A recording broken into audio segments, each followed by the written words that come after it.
سبحان اللہ رب العرش العظیم صلی اللہ علی نبیہ محمد وعلی آلہ واصحابہ اجمعین اما بعد فاعوذ باللہ من الشیطان الرجیم بسم اللہ الرحمن الرحیم انا نحن نزلنا الذکر وانا له لحافظون صدق اللہ العلی العظیم قال النبی صلی اللہ علیہ وسلم من قرأ القرآن وعمل بما فيه ألبس والداه تاجا يوم القيامة أو كما قال عليه الصلاة والسلام۔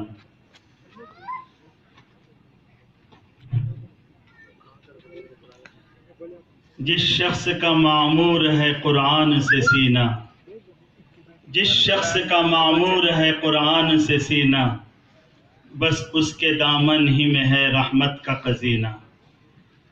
جس شخص نے قرآن کو سینے میں بسایا، جس شخص نے قرآن کو سینے میں بسایا، فردوس معلیٰ میں مکان اپنا بنایا۔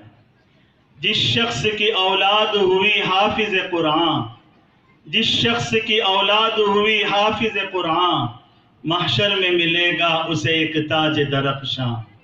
10 اہل جہنم کی سفارش وہ کرے گا، 10 اہل جہنم کی سفارش وہ کرے گا، فردوس میں لے کر انہیں ساتھ چلے گا۔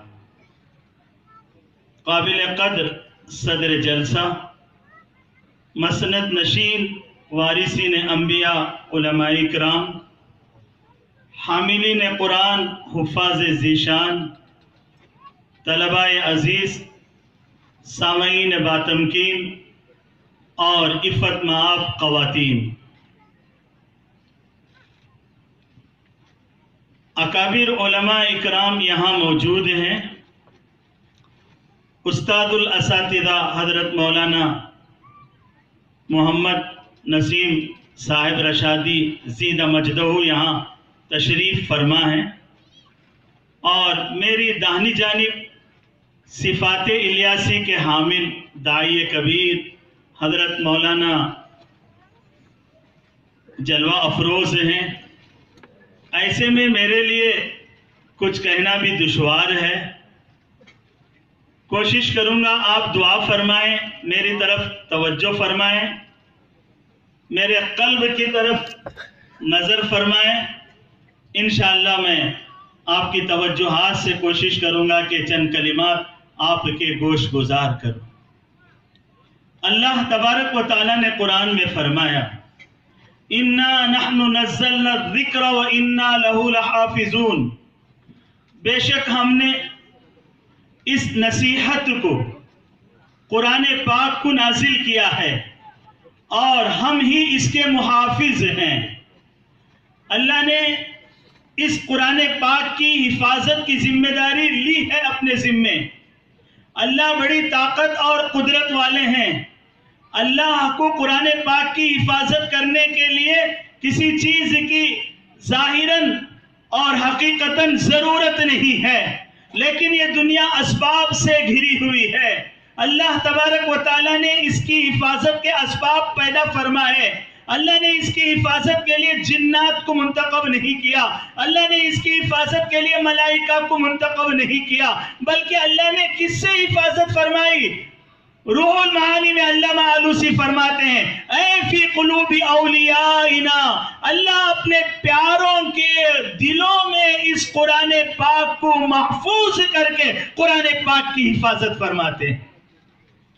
علماء اکرام نے لکھا، جہاں یہ مہمانان رسول، معزز طلبہ قرآن پاک کو سینے میں بسا کر قرآن پاک کی حفاظت کی ذمہ داری ادا کرتے ہیں، وہیں پر وہ اساتذہ جو ان طلبہ پر دن رات محنت کرتے ہیں، اور وہ عملہ جو ادارے کو قائم رکھنے کے لیے اپنی مالی یا ہر طرح کی نصرت اور اعانت کرتا ہے، یہ سب احباب وَإِنَّا لَهُ لَحَافِظُونَ میں داخل ہیں۔ یہ سب قرآن پاک کی حفاظت کرنے والوں میں شامل ہے۔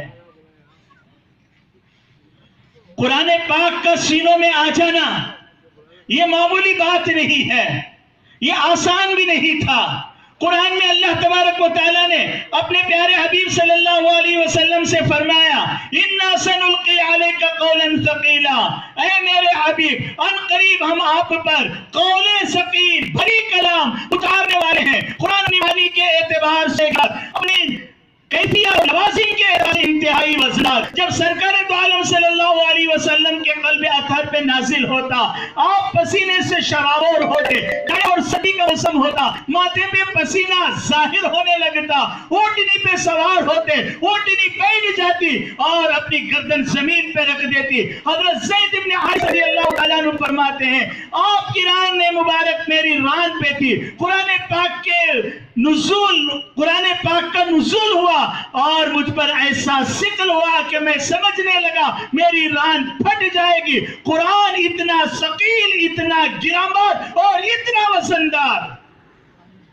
قرآن میں خود اللہ نے فرمایا لو انزلنا هذا القرآن على جبل لرأيته خاشعا متصدعا من خشية الله، ہم اس کلام پاک کو پہاڑوں پہ نازل کرتے تو وہ ریزہ ریزہ ہو جاتے، لیکن قرآن پاک اتنی عظیم کتاب سینوں میں کیسے آئی؟ قرآن میں خود اللہ نے فرمایا وَلَقَدْ يَسَّرْنَا الْقُرْآنَ لِلذِّكْرِ فَهَلْ مِن مُدَّكِرٍ، ہم نے قرآن کو آسان کیا ورنہ یہ معمولی بات نہیں تھی۔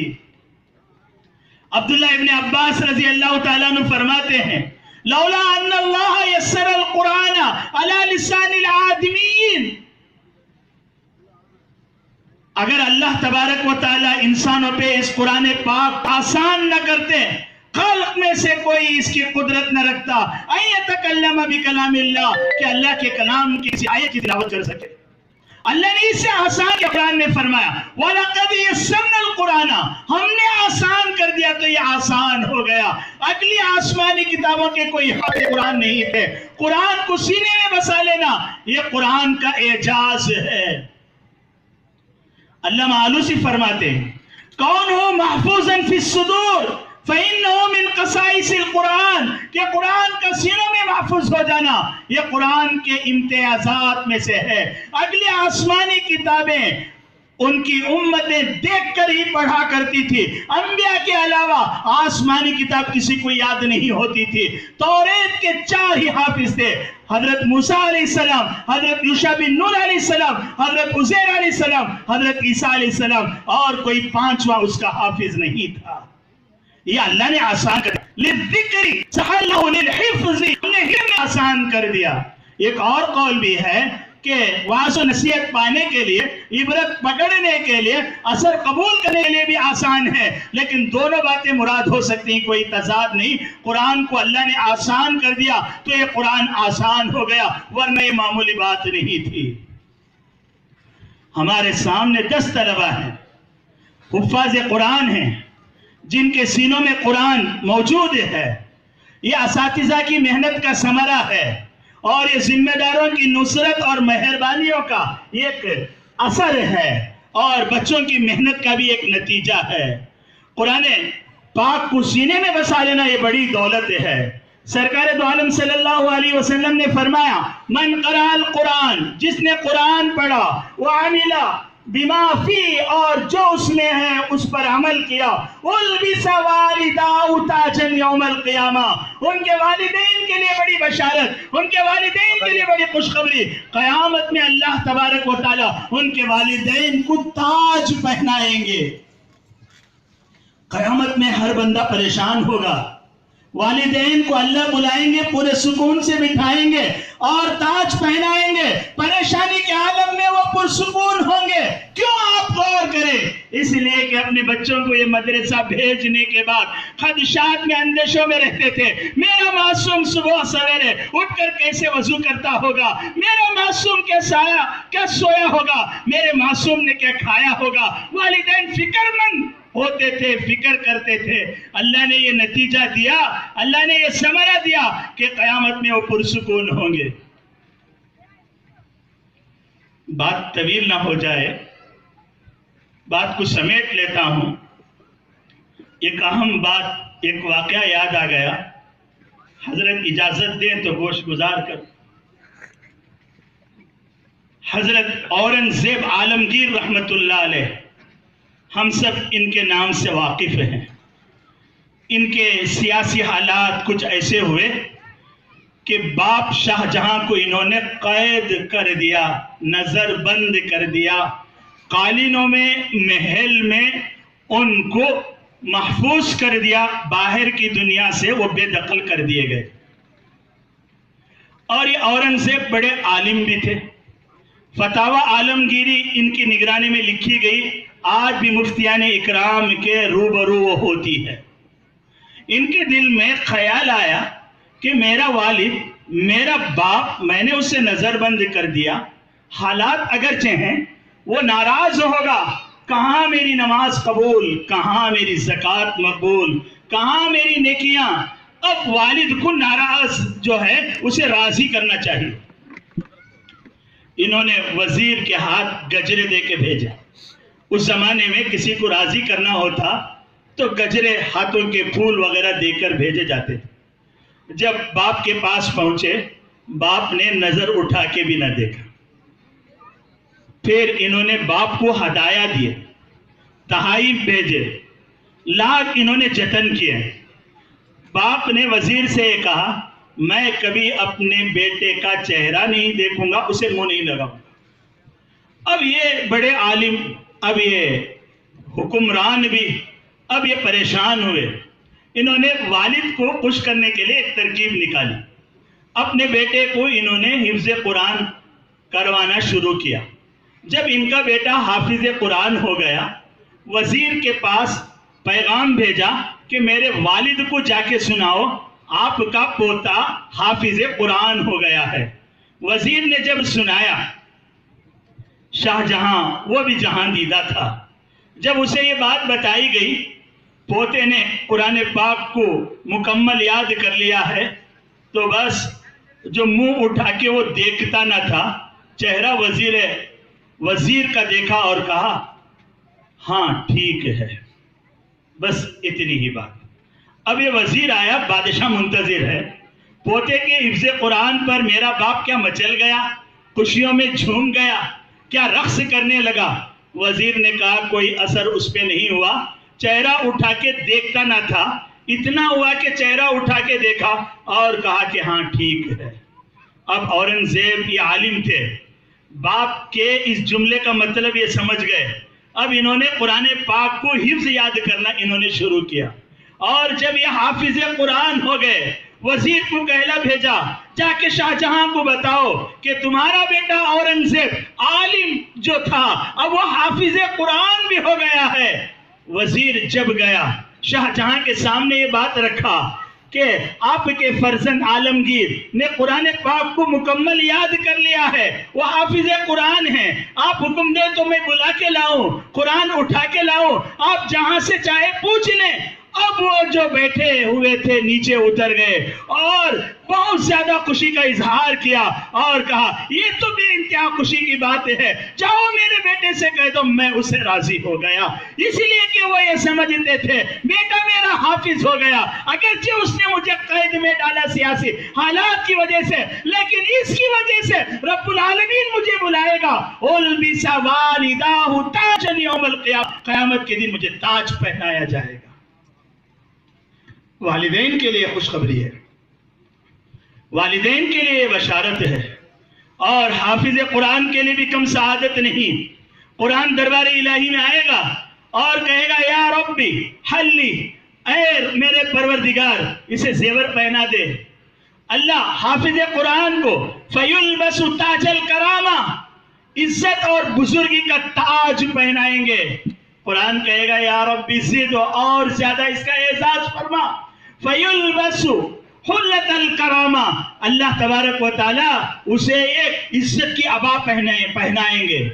ہم نے دیکھا کہ یہاں یہ حفاظ قرآن ایک عبا پہنے ہوئے ہیں، یہ ان کا اکرام ہے، یہ ان کا اعزاز ہے، لیکن اللہ تبارک و تعالیٰ قیامت میں ان کو ایک اپنی خاص بزرگی کی عبا پہنائیں گے۔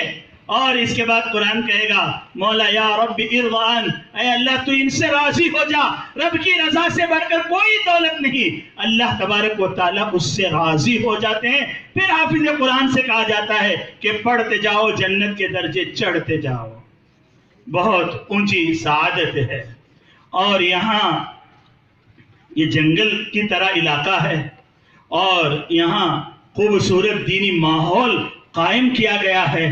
بڑی خوشی اور مسرت ہوتی ہے اور دل سے دعا نکلتی ہے کہ اس کا جو اہتمام کرنے والے ہیں جناب مختار صاحب حفظہ اللہ، اللہ ان کی حفاظت فرمائے، ان کی عمر میں برکت عطا فرمائے. انہوں نے واقعی علم دوستی کا ثبوت دیا اور دین سے اپنی وابستگی کو انہوں نے ثابت کیا. اور اللہ سے دعا ہے جیسا کہ روئے داد میں بیان کیا گیا کہ کوئی رہے یا نہ رہے، صبح قیامت تک یہ ادارہ رہے، اللہ اس سے چمکائیں گے. ہماری ذمہ داری ظاہری اسباب فراہم کرنے کی بھی ہے، اس لیے ظاہری اسباب فراہم کرنے کی طرف پوری توجہ دی جانی چاہیے. اور یہ باتیں میں نے تکلف میں کہی ہیں، اللہ مجھے معاف فرمائے، میرے کہنے میں کچھ لغزش ہو گئی ہو. میں اللہ سے دعا کرتا ہوں اللہ تبارک و تعالی ان حفاظ قرآن کو قبول فرمائے، اور اساتذہ نے ان کے لیے جو محنتیں کی ہیں، ماشاءاللہ طلبہ نے جو پروگرام کیا، بہت جاندار، بہت علمی، بہت شاندار، بہت پرمغز. اساتذہ کو اللہ تبارک و تعالی شایان نشان اجر عطا فرمائے، اور اس کا انتظام کرنے والوں کو اللہ تبارک و تعالی اپنے خزانے غیب سے اپنی نعمتوں سے سرفراز فرمائے. وآخر دعوانا ان الحمد للہ رب العالمین.